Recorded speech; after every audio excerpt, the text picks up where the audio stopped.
M B Patil ಸರ್ಕಾರದ ಉದ್ದೇಶ ಅಂತ ಹೇಳೋರು.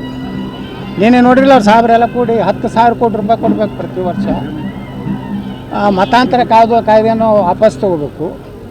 ಅಲ್ಲಿದಿಂದ ಮೀಸಲಾತಿ ಕೊಡಬೇಕು ಮುಸಲ್ಮಾನರಿಗೆ. ಇವೆಲ್ಲ ಬೇಡಿಕೆ ಇಟ್ಟಾರಲ್ಲ. ನಾಳೆ ನಾ ಪಕ್ಷ ಮಾಡಿದ್ರೆ ಹಿಂದೂಗಳು ಓಟ್ ಡಿವೈಡ್ ಆಗ್ತಾವೆ ಮತ್ತು ಕಾಂಗ್ರೆಸ್ ಅನುಕೂಲ ಆಗ್ತದೆ. ಅದಕ್ಕೆ ಕೆಲವೊಂದು BJP ವಿಜಯೇಂದ್ರನ ಚೀಲಗಳು ಯತ್ನಾಳ್ ಕಾಂಗ್ರೆಸ್ ಏಜೆಂಟ್ ಅಂತ ಈಗ ಬಬ್ಬೆ ಹಾಕ್ಲಕತ್ತಾರೆ. ನನ್ನ ಉದ್ದೇಶ ಇಡೀ ಕರ್ನಾಟಕದ ಹಿಂದೂಗಳು ಒಂದಾಗಬೇಕಾದ್ರೆ ಕಾಂಗ್ರೆಸ್ನಲ್ಲಿರೋ ಹಿಂದೂಗಳು, BJPಯಲ್ಲಿ ಇರೋ ಹಿಂದೂಗಳು, JDSನಲ್ಲಿರೋ ಹಿಂದೂಗಳು ಎಲ್ಲರೂ ಒಂದು ಕಡೆಯಾಗಿ ಹಂಗೆ ವಿಜಯ TVK ಆಗೈತಲ್ಲ, ಹಂಗೆ ಒಟ್ಟು ಹಿಂದೂಗಳು ಒಂದು ಆದಿ ಅಂದ್ರೆ ಕಾಂಗ್ರೆಸ್ಸು ಬರೋದಿಲ್ಲ, BJPನೂ ಬರೋದಿಲ್ಲ, JDSಸು ಬರೋದಿಲ್ಲ. ಯಾವ್ದು ಬರ್ತದೆ? ನಮ್ಮ ಪಾರ್ಟಿ ಬರ್ತದೆ. 130 ಬರ್ತದೆ. ಅದಕ್ಕೆ ಆ ಹಿಂದೂಗಳನ್ನು ಒಕ್ಕಟ್ಟು ಮಾಡುವಂಥ ಕೆಲಸನ ಮಾಡ್ಲಕತ್ತೀನಿ. ಆ ಹಿಂದೂಗಳು ಒಂದು ಆಗೋದ್ರ ಸಲುವಾಗಿ ಎಲ್ಲರ ಜಿಲ್ಲೆಗಳಿಗೆ ಈಗ ಬಸ್ ತೊಗೊಂಡಿನಿ.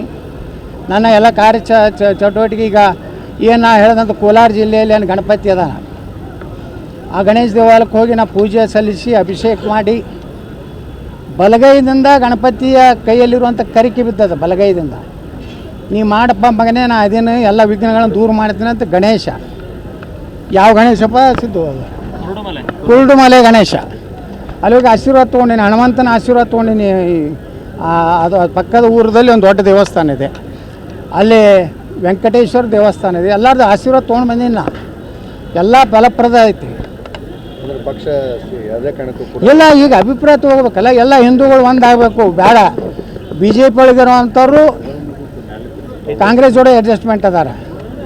ವಿಜಯೇಂದ್ರ ನೇತೃತ್ವದಾಗ ರಾಜ್ಯದ ಹಿಂದೂಗಳಿಗೆ ನ್ಯಾಯ ಸಿಗೋದಿಲ್ಲ. ಯಾಕಂದ್ರೆ ನಾವು ಬಾಯಿನೇ ತೆರೀದಿಲ್ಲಲ್ಲ.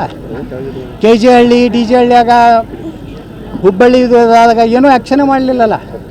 ಹೀಗಾಗಿ ನೋಡಿ, ಜಮೀರ್ ಅಹಮದ್ ಖಾನ್ 2,346 ಕೋಟಿ ರೂಪಾಯಿ GST ಹೊರಗೆ ಬಂದೈತಿ. ಏನಾರ ಪ್ರತಿಕ್ರಿಯೆ ಐತೆ BJP ಅಧ್ಯಕ್ಷನ ವಿಜಯೇಂದ್ರನದು? ಮೆಟ್ರೋದಲ್ಲಿ ಪ್ರಯಾಣ ಮಾಡಿದ ವಿಜಯೇಂದ್ರ ಮೆಟ್ರೋ ಸ್ಟೇಷನ್ವರೆಗೆ ಏನು ನಡ್ಕೋತ ಬಂದು ಏನು ಸೈಕಲ್ ಮ್ಯಾಗ ಬಂದಪ್ಪ? ಇದನ್ನ ಆ TVಯವ್ರು ಬರೀದಿಲ್ಲ. ರಾಜ್ಯ ಕಂಡಂಥ ಶ್ರೇಷ್ಠ ನಾಯಕ ವಿಜಯೇಂದ್ರ ಅದು ಹೊಡಿತಾರ. ಮೆಟ್ರೋಕ್ಕೆ ಹೆಂಗೆ ಬಂದ?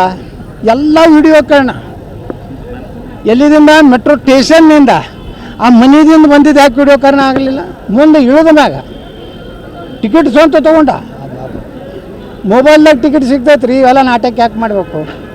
ಆನ್ಲೈನ್ದಾಗ ನೀವೇನು ಮೆಟ್ರೋಕ್ಕೆ ನೀವೇನು ಹೋಗಲ್ಲ, ಪಾಳೆ ಹಚ್ಚಿ ನೆತ್ತು ನಾಟಕ ಹೊಡೆದ್ರೆ ಏನೋ ಹೋಗಲ್ಲ. ನೇರವಾಗಿ ಟಿಕೆಟ್ ತೊಗೊಂಡಾಗ ಒಳಗೆ ಕರ್ಕೊಂಡು ಹೋಗ್ತಾರೆ. ಮತ್ತು ಒಳಗೆ ಹೋದ್ಮ್ಯಾಗೆಲ್ಲ ಫೈಲ್ಗಳು ಅಧ್ಯಯನ. ಇಳಿದು ಹೋಗೋದು, ಮುಂದೆ ಇಳಿದು ಹೆಂಗೆ ಹೋಗಪ್ಪ? ನಡ್ಕೋತೋದ. ಅಲ್ಲಿ ಪೆಟ್ರೋಲ್ ಕಾರ್ ಬಂದಿರಲಿಲ್ಲ. ನಾ ದೇಶದ ಪ್ರಧಾನಮಂತ್ರಿಗೂ ವಿನಂತಿ ಮಾಡ್ಕೋತೀನಿ, ನಿಮ್ಮ ಸುರಕ್ಷತೆ ಭಾಳ ಅವಶ್ಯ ಇದೆ. ನಿಮ್ಮ ಸೆಕ್ಯೂರಿಟಿ ಏನಿದೆಯಲ್ಲ, ಈ ದೇಶಕ್ಕೆ ನೀವು ಇನ್ನೂ 10 ವರ್ಷ ಪ್ರಧಾನಮಂತ್ರಿ ಆಗಬೇಕಾಗಿದೆ. ಯಾಕಂದ್ರೆ ಭಾರತ ಇವತ್ತು ನಿಮ್ಮ ನೇತೃತ್ವದಲ್ಲಿ ಭಾಳ ಅಭಿವೃದ್ಧಿ ಹೊಂದ್ತಾ ಇದೆ. ಅದಕ್ಕೆ ನೀವು ನಮ್ಮ ದೇಶದ ಜನರಿಗೆ ಕಡೆ ಕೊಡ್ರೆ ಅದು ನಿಮ್ಮ ಸೆಕ್ಯೂರಿಟಿ ಕಡಿಮೆ ಮಾಡ್ಕೋಬೇಡ್ರಿ. ಈಗ ಯೋಗಿ ಆದಿತ್ಯನಾಥ್ರು ಟಾರ್ಗೆಟ್ನಾಗ ಅದಾರ, ಅಮಿತ್ ಶಾ ಅವರು ಟಾರ್ಗೆಟ್ನಾಗ ಅದಾರ, ನಮ್ಮ ಪ್ರಧಾನಮಂತ್ರಿಗಳು ಈ ಭಯೋತ್ಪಾದಕ ಟಾರ್ಗೆಟ್ನಾಗ ಅದಾರ. ಸೆಕ್ಯೂರಿಟಿ ಯಾವುದೂ ಲ್ಯಾಪ್ಸ್ ಮಾಡ್ಕೋಬೇಡ್ರಿ. ನಿಮ್ಮ ಜೀವ ನಮ್ಮ ಸಲಾಗಬೇಕಾಗಿದೆ. ಭಾರತೀಯರಿಗಾಗಿ ನರೇಂದ್ರ ಮೋದಿಯವ್ರು ಬೇಕಾಗಿದೆ. ಅದಕ್ಕೆ ನಿಮ್ಮ ಸೆಕ್ಯೂರಿಟಿ ಹೆಚ್ಚು ಮಾಡ್ಕೊರಿ. ಇನ್ನು ನಮಗೆ ಹೇಳ್ರಿ, ಇನ್ನು ಕಡಿಮೆ ಮಾಡಿರಪ್ಪ, ಇದು ಮಾಡಿರಿ, ನಾವು ಮಾಡ್ತೀವಿ. ಅದು ನಿಮ್ಮನ್ನು ಕಳ್ಕೊಳಕ್ಕೆ ನಾ ತಯಾರಿಲ್ಲ. ಇಲ್ಕಂದ್ರೆ ನೀವು ಹಂಗೆ ಮಾಡೋದ್ರಿಂದ ಇವ್ರು ನಾಟಕ ಚಲೋ ಮಾಡ್ತಾರೆ. ಮೆಟ್ರೋದಲ್ಲಿ ಪ್ರಯಾಣ ಇವತ್ತು ಎದ್ರಾಗ ಹೋಗ್ಯಾನ್ರಿ, ಇವತ್ತಿನ ಬರಬೇಕಲ್ಲ ಫೋಟೋ, ಬರಬೇಕಿಲ್ಲ?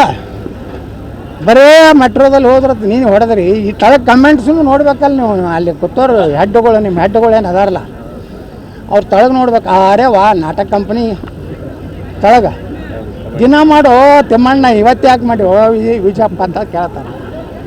ಈ ರಗಡಿ ಹೀಗೆ ಲೂಟಿ ಮಾಡಿ ಕೇಳ್ತಾರೆ. ಅಂಥವ್ರು ಅಧ್ಯಕ್ಷತೆ ಮಾಡೋದು ತಪ್ಪಲ್ಲ. ಅದಕ್ಕೆ ನಾವು ಪರ್ಯಾಯ ಶಕ್ತಿ ಕರ್ನಾಟಕದಲ್ಲಿ ಮಾಡ್ತಾಯಿದ್ವಿ. ಎಲ್ಲ ಹಿಂದೂಗಳನ್ನ ತೊಗೊಂಡು ಇವತ್ತು MB ಪಾಟೀಲ್ರು ಏನು ಆಶಯ ವ್ಯಕ್ತಪಡಿಸಿದ್ದಾರೆ.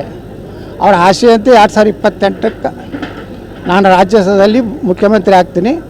ನಾನು ಎದುರಿಗೆ ಪಾಪ ವಿರೋಧ ಪಕ್ಷದ ನಾಯಕರಾಗಿ ಶ್ರೀ MB ಪಾಟೀಲ್ ಇರ್ತಾರೆ ಭಾಳ ನೋವಿನಿಂದ ಹೇಳ್ತೀನಿ.